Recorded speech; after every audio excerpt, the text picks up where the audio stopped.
بعض دفعہ مالک مکان نے کرایہ دار سے گھر خالی کرانا ہوتا ہے تو وہ پنجے لا کے نا رات کو چھاپ دیتا ہے, خون کی چھینٹیں بہت آسان ہے کہ تم خام خامے کرایہ دار سے پولیس پہ تھانے میں ادھر ادھر جاتے ہو, مسور کی دال لے جا کے رکھ دو. لوگ اتنے وہمی ہیں نا, کہیں گے کچھ ہے. میں اپنے گھر کے واقعات سنانے نہیں چاہیے, کیا یار قصہ سنا ہی دیتا ہوں یار, بہت پرانا ہو گیا, اپنے گھر کا قصہ ہے لیکن یار چھوڑو یار, سنا دیتا ہوں. گھر والے بہت غصے ہوں گے, دیکھیں گے پھر کٹ کر دیں گے اس کو. میں نے جب شادی کی نا تو میں چاہتا تھا میری جو فرسٹ وائف ہیں وہ سامنے گھر چلی جائیں, سیکنڈ والی دوسرے گھر میں آ جائے, کیونکہ سیکنڈ اور تھرڈ کا یہ تھا کہ اکٹھا رہنا انہوں نے, اس کے لیے یہ ایک پارٹیشن کر دیتا, گھر تھوڑا بڑا تھا یہ. اب فرسٹ والی کو کون لے کے جائے, وہ کہاں جائیں گی, پہلی والی کہاں دوسری کے لیے گھر خالی کرتی ہے نا, ایسا ہوتا نہیں ہے. میں بڑا پریشان تھا یار, کیسے سمجھاؤں. خیر اللہ کی قدرت دیکھو, میں ایک دن جم سے آیا, میری عادت تھی کچا انڈا پینے کی نا جم سے آنے کے بعد. یہ میں پہلی دفعہ ایکسپوز کر رہا ہوں 10-12 سال کے بعد, کسی کو نہیں بتایا میں نے, یعنی اس اسٹائل سے, کہیں چھپڑ میں کسی کو بتا دیا ہو تو ایک الگ بات, گھر والوں کو بھی نہیں بتایا. میں آتا تھا اور کچا انڈا پی جاتا تھا جم کے بعد. تو ایک دن میں جم سے آیا, گھر میں میں نے فریج کھولا, کچن میں فریج, گھر والے کہیں کچن میں کام کر رہے تھے. میں نے فریج کھولا, 2 انڈے پڑے ہوئے تھے اس میں, کچے انڈے میں نے 2 پیے, اور وہ چھلکے میں نے اتنی اسپیڈ سے, میری اسپیڈ بہت ہے گھر میں بھی, ایسے بھاگتا ہوں میں, تو ایسے میں نے جا کے نا گیٹ کے باہر ڈسٹ بن میں رکھ کے آ کے کھڑا ہو گیا. اچھا گھر والوں کو نہیں پتا کہ اتنی اسپیڈ سے یہ سارے کام ہو چکے ہیں. گھر والے یہ سمجھ رہے ہیں میں فریج کے پاس ہی کھڑا ہوا ہوں. اب گھر والوں کو انڈا پکانا تھا, گھر والوں نے کھولا تو انڈے غائب. اب کسی کے وہم و گمان میں بھی نہیں کہ یار ایک آدمی شوں کر کے کچے انڈے پیے گا. میرا معمول نہیں تھا, اس دن میں نے پی لیا, کبھی کبھار پیتا تھا میں, گھر والوں کو نہیں پتا تھا یہ کبھی کبھار کچے انڈے بھی پی جاتا ہے. اب نہیں پیتا میں, ڈاکٹر کہتے ہیں پکا کے پینا چاہیے, کچے بھی پی سکتے ہیں. تو میرے گھر والوں نے بولا بھائی اس گھر میں جنات ہیں. میں نے کہا کیوں, کہ نہیں 2 انڈے ابھی اللہ کی قسم میں نے یہاں دیکھے ہیں, اگر وہ انڈے ٹوٹے ہوتے تو چھلکے تو ہوتے نا, چھلکے بھی نہیں, انڈا بھی نہیں ہے. میں چپ, جو صبح شام جنات اور عاملوں کے خلاف تقریریں کرتا ہوں نا, بالکل چپ. گھر والوں نے کہا مجھے اس گھر سے نکالو بھائی, مجھے اس گھر سے سامنے والے گھر میں شفٹ کریں. میں نے کہا آپ کہہ رہے ہو تو ٹھیک ہے. بڑے آرام سے نا ہمارا سارا سامان سامنے, بغیر کسی جھگڑے, بغیر کسی, اب تک نہیں میں نے بتایا, اب کھل جائے گا اگر ویڈیو میں چلا گیا تو. اب اگر دنیا کو پتہ چل گیا تو چل گیا. سمجھ رہے ہو کہ نہیں؟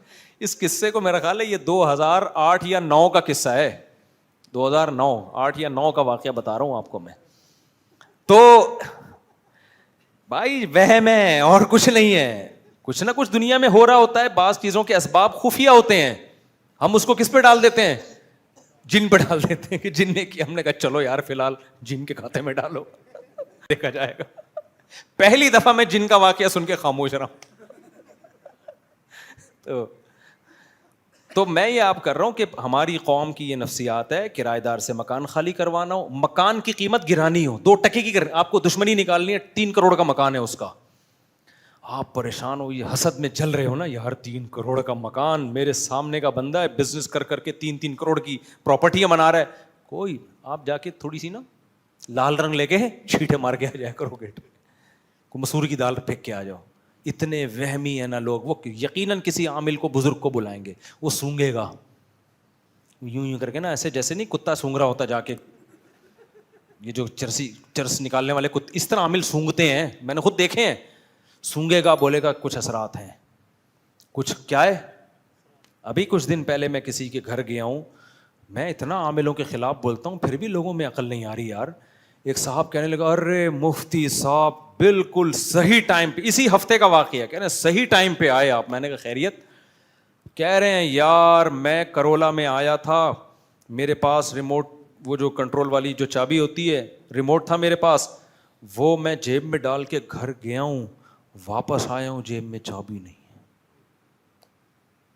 کہہ رہے ہیں میں نے امریکہ بھی فون کیا, کہہ رہے ہیں بھائی کچھ ہے, کسی مفتی کو دکھاؤ, کچھ ہے بھائی, چابی غائب ہے, کچھ ہے, کسی مفتی کو بتاؤ. آپ مفتی صاحب آئے ہیں, آپ بتائیں کیا ہے یہاں پہ. میں اس کے گھر گیا نا, ایسا کباڑ خانہ بنا ہوا تھا گھر. میں نے کہا یہاں بندہ زندہ واپس آ جائے نا, یہ بڑی عظمت کی بات. کہیں غلطی سے رکھ دی ہوگی چابی اس کباڑ میں, سلیقہ تو نظر آ نہیں رہا. وہ شاید شفٹنگ کر رہے ہوں گے, میں کسی کی برائی نہیں کر رہا, ہو سکتا ہے مکان شفٹ کر رہے ہوں اس لیے چیزیں. تو میرے ساتھ ایک دوست بھی تھے, انہوں نے بولا اس گھر میں تو سب کچھ گمے گا, غلطی سے بھی کہیں بھولے سے بعض دفعہ کوئی چیز رکھ دی تو کہاں ملے گی اس کباڑ میں. بعض دفعہ آدمی جیب سے چیز نکالتا ہے رکھ دیتا, یاد نہیں رہتا اس کو.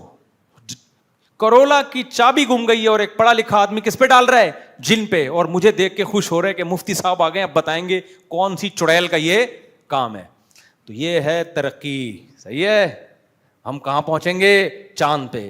ہمارا جب خلائی جو ہمارا راکٹ جب چاند پہ جائے گا نا, تو بھی ہم استخارہ نکالیں گے, پہلے بیٹھ کے استخارہ نکالیں گے. نیلا آ گیا تو بھیج دے, پیلا آ گیا تو مت بھیج.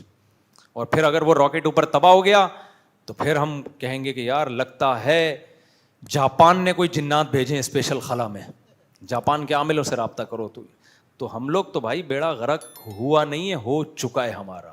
ہر چیز میاں بیوی کا جھگڑا ہوگا, اپنی غلطیوں کی اصلاح کی کوشش نہیں کریں گے, دیکھیں گے نہیں کن باتوں پہ جھگڑا ہو رہا ہے, فوراً ڈال دیں گے کسی نے کچھ کیا ہے. رشتے نہیں ہو رہے لڑکیوں کے, تو میں چیخ چیخ کے تھک گیا بھائی, 2 3 شادیاں نہیں کرو گے تو رشتے نہیں ہوں گے نا, اس پہ نہیں سوچیں گے. ہر دوسرے گھر میں مسئلہ, میری بیٹی 40 سال کی ہو گئی, میری 35 سال کی ہو گئی, رشتہ ہی نہیں آ رہا, لگتا ہے کسی نے کچھ کر دیا ہے. میں کہتا ہوں کیا آدھی آبادی پہ کسی نے کچھ کر دیا ہے؟ کون اتنا فارغ بیٹھا ہوا ہے ہر گھر میں رشتوں کی بندیشیں لگا رہا ہے؟ دوسری تیسری والے کو دو, ٹھک ٹھک سے کیا ہوں گی, دے دنادن شادیاں ہی شادیاں. دیتے ہی نہیں ہے دوسری کو, نہیں جی بڈی کر کے مار دیں گے نا, دوسری پہ نہیں دینی تو بٹھائے رکھو آپ اس کو. تو جو نیچر نے حل بتایا ہے اس حل کی طرف آنا پڑے گا. اس کے علاوہ کہیں بھی جاؤ گے, فطرت تھوڑی کبھی معاف کرتی ہے بھائی, فطرت سے بغاوت کرو گے فطرت معاف نہیں کرتی ہے. تو خیر میں عرض کر رہا تھا, نبی صلی اللہ علیہ وسلم نے فرمایا اجملوا فی الطلب, طلب میں کیا کرو, اعتدال. اب طلب میں اعتدال کیسے پیدا ہو بھائی؟ غیر اخلاقی طریقوں سے پیسہ زیادہ آ جاتا ہے. اب آپ کو پتا ہے اتنا اچھا رشتہ, اس نے پیغام بھیجا وہاں اس کی ہاں ہو بھی گئی, اب آپ یہاں کروٹیں بدل رہے ہو, مچل رہے ہو, آپ کا دل چاہ رہا ہے میں یہ رشتہ توڑ کے بیچ میں گھس جاؤں. یا اس کا پلاٹ ہے 1 کروڑ کا, اب آپ کو خیال ہو رہا ہے یار ایک 5 لاکھ روپے دے کے میں خرید لوں, یا اسٹیٹ ایجنٹ کہہ رہے ہیں 5 لاکھ اضافی مل رہے ہیں, بیٹھے بیٹھے 5 کون چھوڑتا ہے. تو اس کا حل نبی نے کیا بتایا, وَتَوَكَّلُوا عَلَيْهِ أَلَا وَإِنَّ نَفْسًا لَن تَمُوتَ حَتَّى تَسْتَكْمِلَ رِزْقَهَا. کیسی پیاری حدیث. فرمایا خبردار کوئی بھی شخص اس وقت تک مر ہی نہیں سکتا جب تک اپنے حصے کی روزی مکمل نہ کر لے. تو کیوں غیر اخلاقی طریقے اختیار کر رہے ہو؟ جو پیسہ تیری پیٹ میں آنا ہے کسی کا باپ بھی نہیں چھین سکتا تم سے, ٹکرے مارتا ہوا آئے گا وہ پیسہ. تمیز سے بیٹھ جاؤ, عزت کے ساتھ کام کرو. غیر اخلاقی طریقے اختیار کیے نا, یہ 5 ادھر سے آئے ہیں ادھر سے نکل جائیں گے. کتنے لوگ ہیں 1 کروڑ روپے کمایا, کینسر ہو گیا, 1.5 کروڑ کا علاج, مرے تو 50 لاکھ قرضے میں مرے ہیں. اور کتنے ٹماٹر بیچ کے گئے, کوئی قرضہ نہیں تھا ان کے اوپر, سکون سے مرے ہیں دنیا میں. تو رزق کی کنجیاں کس کے ہاتھ میں ہیں؟ تو تقدیر کا عقیدہ جو ہے نا, جو میری قسمت میں ہے مجھے مل کے رہے گا. میں ہر